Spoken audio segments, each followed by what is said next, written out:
അങ്ങനെ ഞാൻ നട്ട തക്കാളിയിൽ കായ്കൾ പഴുക്കാൻ തുടങ്ങിയിട്ടുണ്ട്. ആദ്യമുണ്ടായ കായാണ് ഇപ്പോൾ പഴുത്തത്. ഇഷ്ടംപോലെ കായ്കളും പൂവും ഇഷ്ടംപോലെ അതിൻ്റെ മുകളിലുണ്ട്. എല്ലാ 5-6 തൈകളുണ്ട്. 5-6 തൈകളിലും നിറച്ചും കായ്കളുണ്ട്. അപ്പോൾ ഞാൻ സാധാരണയായി അതിന് കടയിൽ നിന്ന് വാങ്ങുന്ന വളത്തിൻ്റെ സാധാ മിക്സ്ചറാണ്, ജൈവവളം മാത്രമാണ് കൊടുക്കാറ്. പിന്നെ ഡെയിലി വെള്ളം ഒഴിക്കും. പിന്നെ മീനിനെ വളർത്തുന്നത് കൊണ്ട് തന്നെ അതിൻ്റെ വേസ്റ്റുകൾ അടങ്ങിയ വെള്ളം, വിസർജ്യങ്ങൾ അടങ്ങിയ വെള്ളം ഇതിൻ്റെ ചുവട്ടിൽ ചില ദിവസങ്ങളിൽ ഒഴിച്ചു കൊടുക്കാറുണ്ട്. അതല്ലാതെ വേറെ വളങ്ങളൊന്നും ഞാൻ ഇതുവരെ ഇട്ടിട്ടില്ല. പിന്നെ ചില ജീവികൾ വന്ന് ഇലകളൊക്കെ ആക്രമിക്കുന്നുണ്ട് ചെറിയ രീതിയിൽ.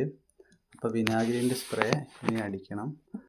കീടങ്ങൾ വരുന്നതിന് മുമ്പ് തന്നെ ചെയ്യുകയാണെങ്കിൽ കുറച്ചും കൂടി ഉത്തമമായിരിക്കും അത്. അങ്ങനെ ചെയ്യുന്നതാണ് ഏറ്റവും ബെസ്റ്റ്. പിന്നെ തക്കാളിക്ക് നമുക്ക് താങ്ങ് കൊടുക്കേണ്ടതുണ്ട്, സപ്പോർട്ട്.